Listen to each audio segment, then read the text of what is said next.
I can hardly believe I'm here. I made it past the Camaro raffle. I survived the offer for reconstructive cosmetic surgery. And I've had my smart drugs for this evening, so glad to be here. Well, until a few minutes ago, I thought that this was a 45-minute gig, so you get to see grace under pressure this evening. Actually, I'm kidding. It doesn't matter how long it goes. We could never get to the bottom of this stuff. Nor would we wish to, I think.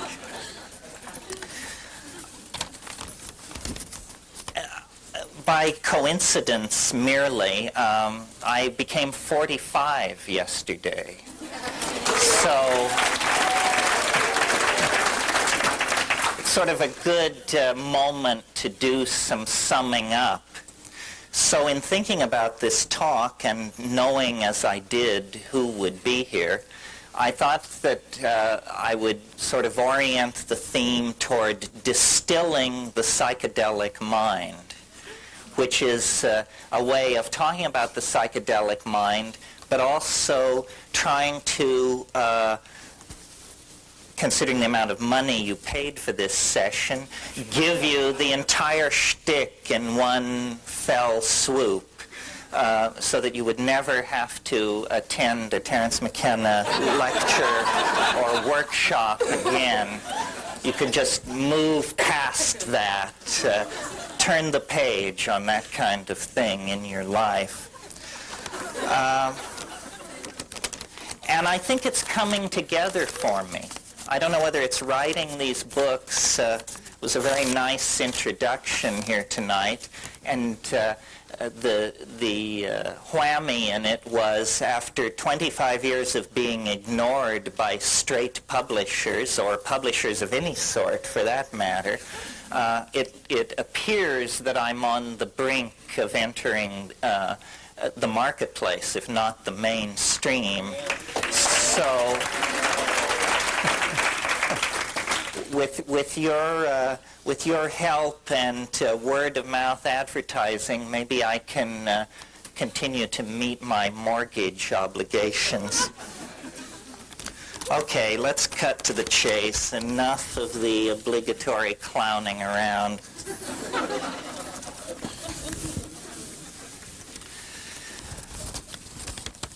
The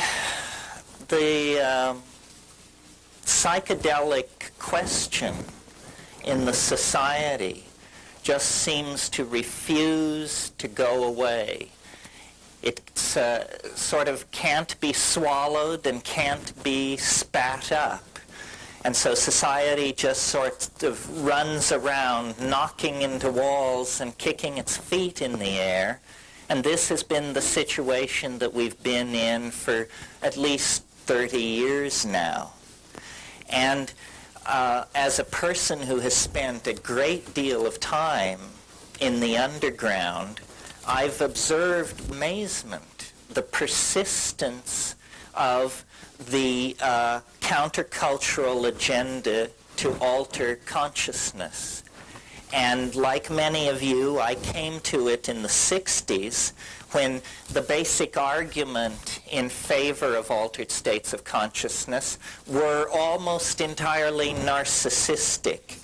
Deep insight into yourself, an ability to overcome childhood programming, so forth and so on. And I certainly think, because of the kind of society we are, because of the kind of people society has made us, that this was a valid place to begin. But after 30 years of having the psychedelic issue on the social agenda, at times hailed as a universal panacea, at times demonized as a scourge from hell, but never quite silenced, never moved out of the public eye, I've reached a number of conclusions about this, and I thought it would be interesting tonight, I guess because of my recent birthday or something, to sort of try and distill all this and sum it up and put it in front of you in terms of what is psychedelic shamanism, why should people like ourselves who live in high-density electronic culture, why should we care about this? What does it say about our future? What does it say about us as a group? And what techniques are there that we each, on our own, can bring to bear on this question? So with your help, hold me to the straight and narrow, I'd like to make my way through this agenda this evening and talk about these various aspects of what, to my mind, is the most astonishing facet of reality. I mean, maybe sex is pressing hard in the second position, but these two things run neck and neck as aspects of the mystery of what it is to be human. And believe me, human psychedelic experiences and human sexual experiences are orders of magnitude removed from anything going on in the animal realm.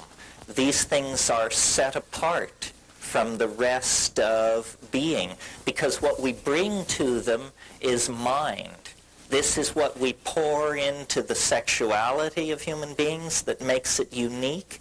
This is what we pour into the contemplation of our own experience. Mind is a focus that is lacking, at least its expression in the unique form that we experience it, is lacking in the rest of nature. And I believe that the persistence of the psychedelic experience within the social agenda has to do with the fact that it actually addresses something basic in human beings. I mean, it may seem like a radical proposition to say that to a white, high-tech, industrial democracy audience, because we are the people who have drifted furthest from this birthright. And I would like to suggest to you this evening that much of the civilization that we have created has been achieved based on a direct denial of the psychedelic experience and all that it implies. Our humanness, our connection to the rest of nature, our connection into the feminine, our place in nature. Because for the Western mind, we have no fixed place in nature. Our place is ours to define. We are, from the point of view of the cultural machinery that empowers us, completely free to be whatever we want to be. Now, the problem with that prescription is that in Western culture, what that means is permission to express ego, permission to profligately use and destroy resources, permission to set aside the political agendas of outclasses and outgroups, and this untrammeled expression of will outside the context of nature